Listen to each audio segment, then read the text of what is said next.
Good morning, everyone. Welcome to Delta Entertainment. I am your host, Liquor Kenobi. And before we get started, guys, please hit that like button and please subscribe to my channel. Would appreciate that very, very much. All right, let's get into this. Epic Universe is getting ready to open up tomorrow, the opening day. And we got an article that is from yesterday, and we have one that is today's that just came in that we're going to read about, both of them. So let's get into the first topic, and you guys let me know what you guys think of that. Here we go. Massive standby waits over 5 hours long now plague Harry Potter and the Battle in the Ministry ride at Epic Universe. So right now we are 1 day away from opening, and there has been a bit of problems with the Epic Universe's Harry Potter ride, bro. It's one of the biggest attractions rides ever, and they're having issues with it. Now, on the dime that I'm going to be going in next month, that I will be live, I don't know if I'll be able to experience the ride. I don't know if I will. I'm hoping I could, but if I don't, it is what it is. But let's take a read of this article and see what is going on with this ride. Guests trying to ride the newest Harry Potter attraction at Epic Universe are going to have a long wait on their hands. Just days before its grand opening, Epic Universe has replaced one headache with another after widespread complaints about the broken virtual queue system used during technical rehearsals for Harry Potter and the Battle of Ministry. Universal Orlando appears to have quietly scrapped the system, at least for now, but that's taken its place may be even worse. 300 minutes in line, and that was the advertised time. In a recent post on X, respected aerial photographer and theme park tracker detailed his May 17th experience attempting to ride the Battle of Ministry. According to his post, Epic Universe Harry Potter ride displayed a 300 minutes wait time, a staggering 5 hours, but the actual wait turned out to be slightly longer. BioReconstruct clocked his journey from entry to boarding at 5 hours and 10 minutes, including extended outdoor queues, indoor theme paths, and an unintentional detour that added even more time.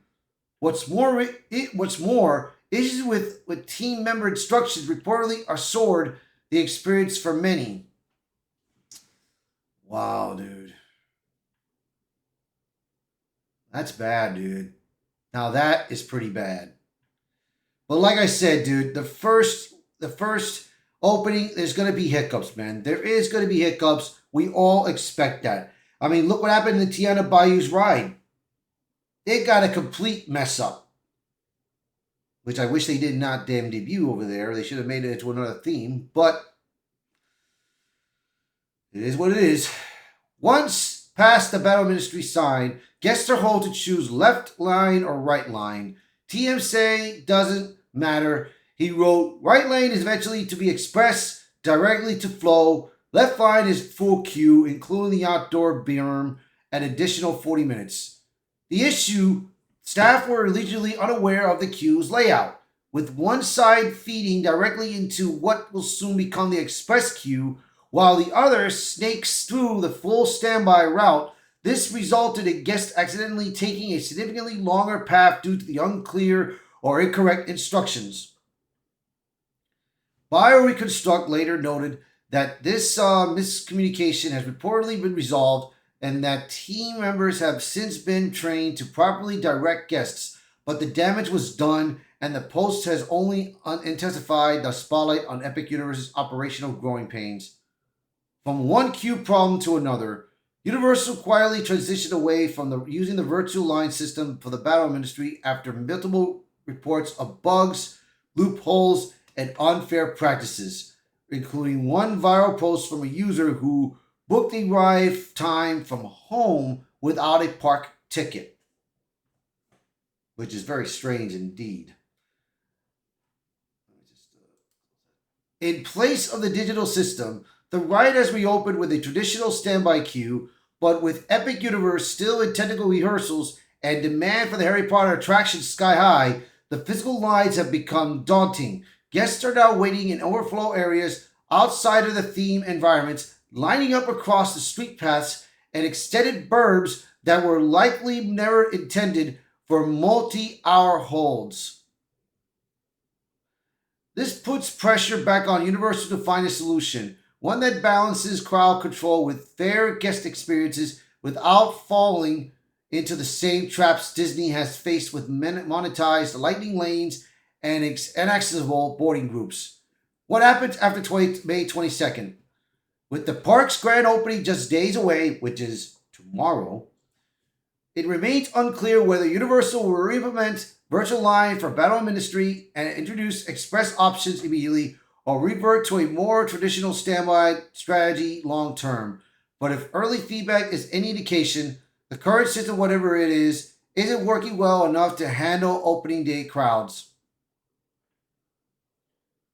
So yeah, man, that ride is becoming more and more problematic, man. And like I said, if I get a chance to get on it, yes. If I don't, another day. Handle it another day. So we'll see. What I'll probably do is, for me, I want to go back on October. In October, I want to go back in October, in my birthday.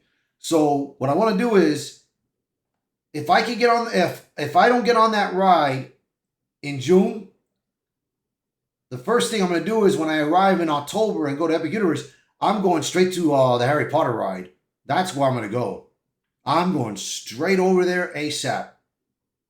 Get on that ride and get over it and done with. And that's it. But hey, that's going to be the only way to do that, man. So let's get on to the next topic at hand. Let me just go back up here. All the way back up. Come on, come on, come on. All right. Let's display this. Epic Universe might be about to announce its first big expansion already as our new Universal Park prepares to open its doors. So, like I said, tomorrow is opening day. We're going to see what happens. I will try to watch Park Hoppin' because they are going to be live doing this and they are going to show us what is going on. They're going to show me what's going on, of course.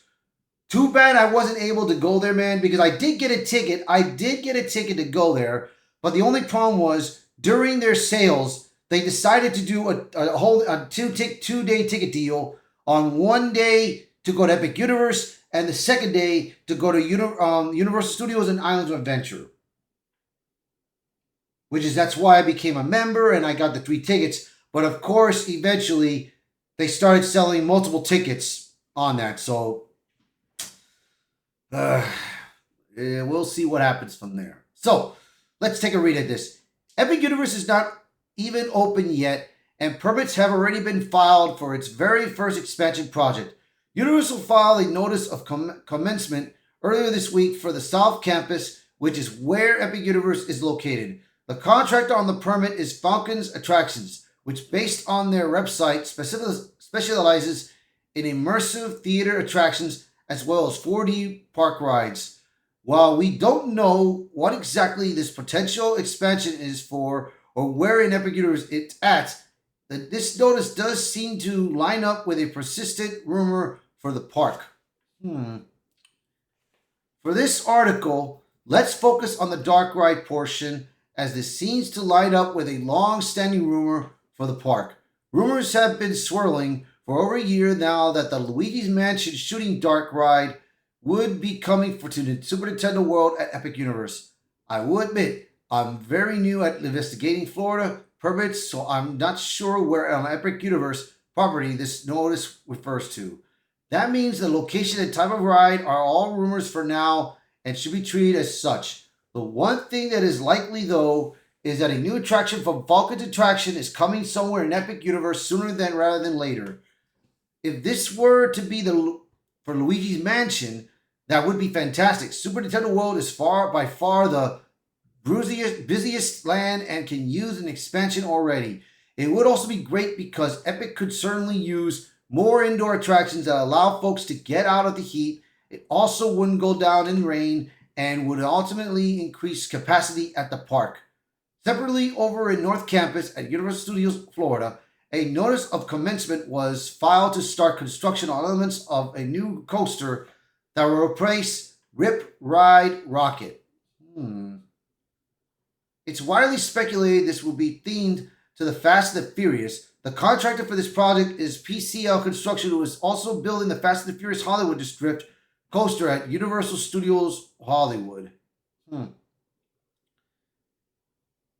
While nothing has been officially announced in terms of opening dates, it is worth noting that on both of these permits, the expiration date is 2027. So we'll see, man. We will see what happens with this rumor. I will keep an eye on this rumor if this thing is coming out. Now, if Luigi Mansion is going to come out, man, that's going to be great. That would be awesome, though. But there was also a rumor that they are trying to get a Legend of Zelda's ride.